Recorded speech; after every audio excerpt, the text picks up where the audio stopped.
ඉතින් යාළුවනේ රසකතා අපේ YouTube channel එකට ඔයාලව ආදරෙන් පිළිගන්නවා. මේ වීඩියෝ එකෙන් මම අද කියන්නේ පියුමි නැන්දත් එක්ක වුණ සිද්ධියක් ගැන. කතාව අහන කලින් අපේ රසකතා YouTube channel එක subscribe කරන්න අමතක කරන්න එපා. එහෙමනම් අපි යමු කතාවට. ගැහැණියක පිරිනමන ආදරය මෙවැනිම නොවේද? ඇගේ ආත්මයම නිවන පිරිමි හදවතක්. සම්මත හෝ අසම්මත ලෙස නිවැරදි හැඟීම් සොයා ගන්නා පිරිමියෙකු නොවේද? අද එතෙන් සිට පියුමි තම පපුවට පිටදී පසිදුගේ උරහිස මත හිස තබාගත් අයුරින් නිශ්ශබ්දවම උණුසුම විඳිමින් සිටියාය. ඇගේ මුවෙන් නිකුත් වූ මද උණුහුම පසිදුගේ සිරුර පුරා සිහින් කම්පනයක් මෙන් පුරවා ගියේය. ඇය වයසින් Tamanට වඩා මුහුකුරා ගිය බව මේ මොහොතේ ඔහුට කිසිදු අර්ථයක් නොතිබුණි. ඔහුට දැනුනේ තම හදවත ආදරයෙන් පිරී සිටින කාන්තාවක් තම උණුසුම තුළ සිටින බව පමණි. සැමියාගෙන් පසු පියුමිට පිරිමි පපුතුරක් සුව සහ සැනසුම දෙන යහනක් වූයේය. ඇය දැස් පියාගෙන ඒ උණුසුමට හිමින්ම හුරු වූවාය.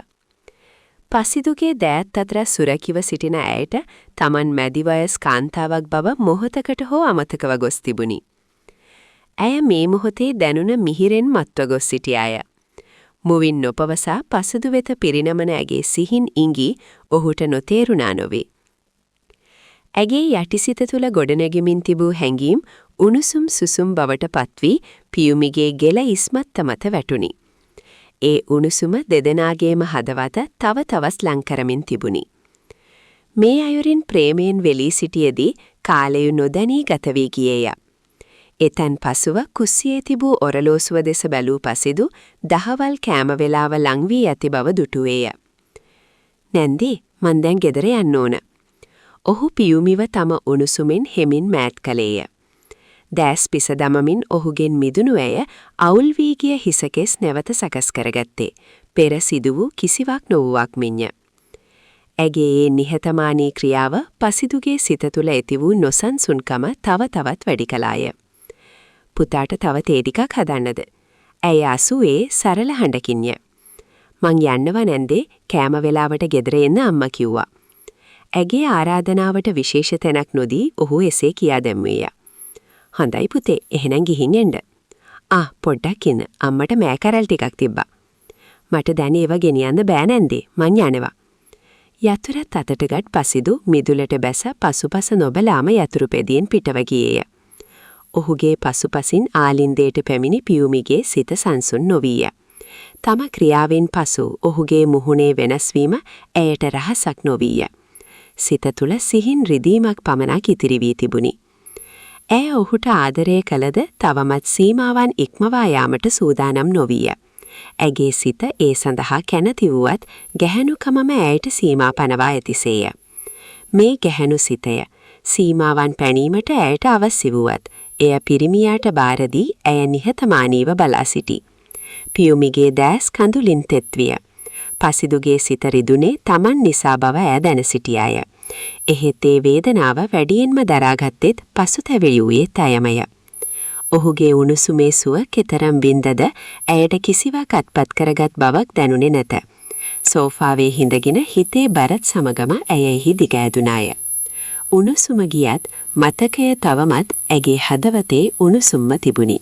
පසිදු නිවසට ගොඩවන විටදී කුසුම් සිටියේ මල් පාත්තියේ වල් පැල ගලවමිනි. යතුරු පැදියේ හුරු ශබ්දය ඈට ඈත සිටම හඳුනාගත හැකි විය. වත්තට ඇතුළු වන පසිදුව දුටු මොහොතේම ඇගේ මුවට નિરાයාසයෙන් සිනහවක් නැගුණේ. උදේ කන වේලාවට එන්නයි කියූ පුතාගේ වචනය ඔහු පිළිපැද තිබූ නිසාවෙනි. අන්ද යාළුවෙක් ඇවිත් බලන්නකෝ. ඇය යටසේ ඔහු දෙස බැලුවේ සිහින් සිනහවක් එක්කමයි. පසිදුට ඒ හඬ ඇසුණත් කුසුම්ගේ වචනවල තිබුණේ සංගවාගත් කුතුහලයක්. කවුද? ගිහින් බලන්නකෝ. ආයේ මොකද මං කට ඉස්සර කරගන්නේ? පසිදු ගෙතුලට ඇදුනේ මේ වෙලාව එන කවුද කියන සිතුවිල්ලත් එක්කයි. දොරකඩ ළඟදී ඔහු දැක්කේ නුහුරු දම් පැහැ පාවහන් යුගලයක්. රූපවාහිනිය ක්‍රියාත්මකයි. සෝෆාවේ කවුරුන් හෝ වාඩි වී සිටින බව පැහැදිලි වුණා. "ඕයි කමණි අක්කේ."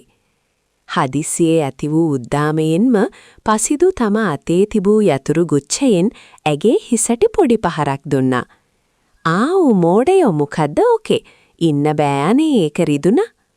ඉයර්ෆෝන් කනේ ගසාගෙන සෝෆාවේ හිඳගෙන සිටි කමනිට මෙවැනි රිදුම් නුපුරුදු නොවුණා. පාසල් කාලයේ සිට පසිදු සමග ගත කළ දිනවලදී ඔහුගෙන් මෙවැනි හිතක් පපුවක් නැති විහිළු ඇයට ඕනෑතරම් ලැබිලා තිබුණා. කමනි කියන්නේ පසිදුගේ පියා ජයන්ත සුබසිංහගේ අක්කාගේ වැඩිමහල් දියණිය. 27 වයසේ පසුවෙන ඇය සාමාන්‍ය පෙළෙන් පසු වසර 2ක් පමණක් මේ නිවසේම රැඳී සිටිමින් ඉගෙනුම් කටයුතු කළා. එම කාලය තුල ඔවුන් දෙදෙනා අතර සහෝදරත්වයත් මිත්‍රත්වයත් ගැඹුරින් බැඳී ගියා. විශ්වවිද්‍යාලය, රැකියාව, ජීවිතයේ වගකීම් දුරස්වීම් තිබුණත් සබන්දාතාව කාලයත් සමග තවත් ශක්තිමත් වුණා. ආපු ගමන් ඒකිව මරාගෙන කන්න හදනවා ඔන්න. කමනිගේ හඬට කුසුම් ගෙතුලට පැමිණියේ සිනහවක් එක්කමයි. මේකි මට කෝල් එකක්වත් දුන්නේ නෑ සද්ද නැතුව ඇවිත්. ඒ පසිදුගේ නෝක්කාඩුව. මම් දුවට එන්න කිව්වේ අපේ ගමනට එයාවත් එක්ක යන්න පුරුවන්නේ පුතේ. කුසුම්ගේ එම වචන පසිදුගේ සිට ටිකක් අස්තීර කළා. කමනි ගියොත් ඇය සෑම විටම ඔහුගේ අතේම එල්ලී සිටින බව ඔහු හොඳින්ම දැන සිටියා. නමුත් ඔහුගේ සිත අද තිබුණේ පියුමි ළඟ. "ඇයි දැන් ජොබ් එක කරන්නේ නැත්ද?" "නෑ මං අයින් වුණා. සැලරි මදි. මේ දවස්වල හොයන්න ගමන් ඉන්නේ." කමනි හිස අත ගාමින් එහෙම කියද්දී පසිදුට නොදැනීම දුකක් හිතට ගිහින් තිබුණා. "රිදෙනවද? අනේ සොරි අක්කේ." ඇගේ හිස සෙමින් අතගාමින් ඔහු සමා ඉල්ලුවා. "අනේ මේ බොරුවට එන්න එපා මෙතන." ඇය ඔහු දෙස බැලුවේ මවාගත් කෝපයකින්. "දැන්වත් කමු. මෙච්චර වෙලා කෑවේ නෑ මේ දෙන්න එනකන් කියලා." කුසුම්ගේ හඩත් සමගෙම තුන්දෙනාම කෑම මේසයට එකතු වුණා. පියුමි නිසා පසිදුගේ හිතේ තිබූ සියුම් වේදනාව කමනිගේ කටකාර කතා සිනාවන් ජීවිතයේ සිදුවීම් අතර ටිකකට අමතකව ගියා. නමුත් ඒ හැඟීම් සම්පූර්ණයෙන්ම මැකී ගියේ නැහැ. ගමනට තව දින කිහිපයක් තිබුණද කමනි පසිදුගේ නිවසට පැමිණියේ රැකියාවෙන් ඉවත්ව නිවසේ තනිව ගත කළ කාලයට තිබූ අකමැත්ත නිසාවෙනි. කුසුම්ගෙන් ලැබුණු දුරකථන ඇමතුමෙන් දින 2කට පසු කිසිදු පෙරදැනුම් දීමක් නොකරම කමනි ගමන්මලු සකසා ගෙදරින් පිටත් වුණාය. පසුගිය වසර කිහිපය තුල 4-5 මාසකට වරක් පසිදුත් කමනිත් මාරුවෙන් මාරුවට එකිනෙකාගේ නිවෙස්වලට ආව ගියද. ඔහුගේ විවාහ කටයුතුත් ඇගේ රැකියාවත් හේතුවෙන් පසුගිය දෙවසර තුල එම හමුවීම් අඩු වී ගොස් තිබුණි. ඒ නිසා ඔවුන්ගේ සම්බන්ධය දුරකථන සංවාදවලට පමණක් සීමා වී තිබුණාය. පියුමිගේ කෝමල බවට පසිදු බොහෝසේ ආදරය කළේය.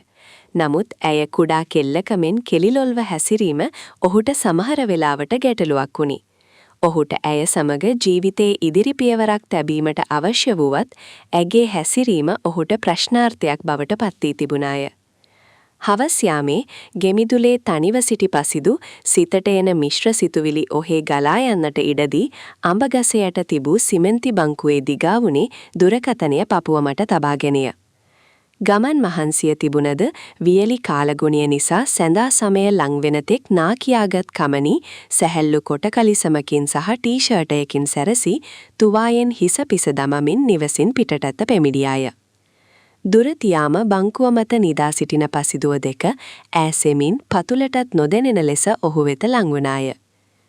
දුරකථනය පපුව මත තබාගෙන දෑස් වසා නිදා සිටින ඔහුව දෙක ඈ යටි තොලින් සිනාවක් හංගාගෙන තවත්මත් දිය බේරෙන තෙත්තු කෙස් රැල්ල ඔහුගේ මුහුණට ගසා දැමුවාය. සීතල දිය පහරකින් ගැස්සී පසිදු අත උස්සමින් හදිසියේ නැගී සිටියේ සිදු වූ දේ තේරුම් ගන්න අතරතුරය. "ඔයි මොනවද කරන්නේ? බලන්නව මූණ පුරාම තෙත්තලා." ඇය එක විහිළුවක් ලෙස කළද ඇගෙන් හමා මෘදු ෂැම්පූ සුවඳ ඔහුගේ නාසය තුළට මැවුණාය. "මේ මගේ දෝෂයක් නෑ හරිද? තමුන්සේ තමා තාම නෑව නෑනේ. මන්නම් නාලා ඉන්නේ." ඇස් හීන් කර දිව දික් කරමින් ඇය විරිත්තාය. කමනි ඔහු අසලට සෙමින් ගොස් තුවායෙන් කෙස් මිරිකමින් බංකුවේ හිඳගත්තාය. දෙවසරකට පෙර දැකපු කමනිට වඩා ඇය දැන් තවත් පිරිපුන් තවත් පැහැපත් බවක් පෙනුනි. පසිදු ඇය දෙස බලා සිටීමෙන් වැළකුණේ දැඩි උත්සාහයකින්. තමුන්සේ දැන් ටිකක් මහත් වෙලා වගේ නේද? ඔහු විහිළුවක් ලෙස ඇවිස්සිය. ඒත් ඇය hina වුණේ නැත.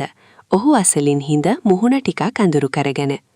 ඇත්තටම මල්ලි මටත් ඒක දැනෙනව මම මහත් වෙලා වගේ යයි ඇය හෙමින් කිව්වාය. ඇගේ ඒ කීවු වචනවල තිබූ වේදනාව පසිදුගේ හදවතට තදින් දැනුනි. සැබෑවින්ම ඇය එතරම් මහත් නොවිය. අවශ්‍ය තරමට හැඩ වූ ස්වභාවික පිරිපුන් ශරීරයක් තිබුණා පමණි. ඒ නිසාම ඇය තවත් ලස්සන වී තිබුණාය. තමුන්සේ කැත නෑ අක්කේ, ඔහු හෙමින් කීවේ ලෙන්ගතුකමකින්. ඔය ඉන්නේ ලස්සනට. ඔය මහත් කියන එක අවුලක් නෑ. කෑම ටිකක් පාලනය කරගන්න එක ඇති. හැබැයි ඔය ඉන්නේ විදිහටම හොඳයි. ඒ වචන ඇයගේ සිතට හෙමින් සැනසීමක් වගේ ඇතුල් වුණාය. අනේ දෙයියනේ, මගේ පොඩි මල්ලි දැන් මටත් උපදෙස් දෙනවද? සිනාසෙමින් කමනි පසිදුගේ අත අල්ලා ඔහුගේ උරහිසට හිස තබා ගත්තාය. ඇගේ හිසින් පතුරන මෘදු සුගන්ධය ඔහුගේ හුස්ම අතරට මිශ්‍ර වුණේ සංසුන් උණුහුමක් මෙන්ය. අනේ මෙහෙම ඉන්න එපා. මට දැන් හුරතල් වෙන්න වෙලාවක් නෑ. තාම නාලත් නෑ. ටිකක් එහාට යන්න. පසිදු ඇයව මෘදු ලෙස පසිකට කළේ කෝපයකින් නොව සරල විහිළුවක් වශයෙන්ය. මෝඩයා තරහයි. ඇය කෘතිමව ගස්සගෙන නැගිට යන්න සූදානම් වූයේය. එයි කොහෙද මේ යන්නේ? විහිළුවක්නේ කළේ. මෙහි එන්න. පසිදු ඇයව නවත වාඩි කරගත්තේ මෘදු සිනාවකින්ය. කමනියක්කේ මට ඔයාට කියන්න දෙයක් තියෙනවා. ඒත් ඒක කියන්න මට හරි අමාරුයි. ඔයා තරහ වෙයි කියලා බයයි. ඒ වචන ඔහුගේ සිතෙන් ස්වයංක්‍රීයව පිට වුණේ දිගු කාලයක් හදවතේ සගවාගෙන සිටි හැඟීමක් නිසාය. කියන්න යන දේ බරපතල බව ඔහුට සැබෑවටම තේරුණේ වචන පිට වූ පසුවය. කියන්න මල්ලි, මොන දේ වුණත් ඔයාට මං ඉන්නවා කියලා දන්නව නේද? කමනිගේ හඬේ තිබුණේ සැබෑ ආදරයක උණුසුමයි. මට කියන්න ඕනේ, ඒත් මට හරි බයයි. කෙල්ලෙක් ගැන නේද මේ කියන්න හදන්නේ? හංගන්නේ නැතුව කියන්න. ඔයා දන්නව නේද මන් ගැන? මගේ ජීවිතේ කීයක් තරම් දේ ඔයා දන්නවද කියලා? ඇය ඔහුගේ මුහුණට සෘජුව බැලුවාය. ඔහුට ඇගෙන් මිදෙන්න නොහැකි විය. මන් කවදා හරි කියන්නම්. හැබැයි දැම්ම අහන්න එපා. ටික දවසක් දෙන්න. ඔහුගේ හඬ තුල තිබුණේ බරපතලත්වයක්. මෝඩයා මගේ ඉවසීම නැති කරනවනේ. ඇය විහිළුවට ඔහුගේ උරහිසට මෘදු පහරක් දී සිනාවකින් කෝපය සගවා ගත්තාය. ගැහැණු සිතකට රහස් දිගට තබා ගැනීම පහසු නොවන බව පසිදු හොඳින්ම දනී. මං ඒක කවදා හරි කියන්නේ නම් මුලින්ම ඔයාට. ප්‍රොමිස්. කමක් නෑ. හැබැයි මෝඩ වැඩ කරන්න එපා. තමුසේ මොලේ තියෙන කොල්ලෙක්. ඒක අමතක කරගන්න එපා. කමනි ඔහුගේ හිස කෙස් අතරින් අතගසා මව්පසින් මෙන් ආදරයෙන් නොවදන් දුන්නාය. අය ඔහුට ආදරය කළා පමණක් නොව ඔහු වැරදි මාර්ගයක යන්නත් ඉඩ නොදෙන්නත් කැමති වූ අය. ඉතින් පියුමි නැන්දාගේ කතාවේ 3 වෙනි කොටස මේ විදිහද ඉවර වෙනවා. අපි එහෙමනම් 4 වෙනි කොටසෙන් ආයෙමත් හම්බ වෙමු. කතාව හොඳයි නම් ලයික් කරන්න, මේ වගේ කතා දිගටම බලන්න අපේ channel එක subscribe කරලා එකතු වෙන්න. එහෙමනම් ඔයාලා හැමෝටම සුබ දවසක්.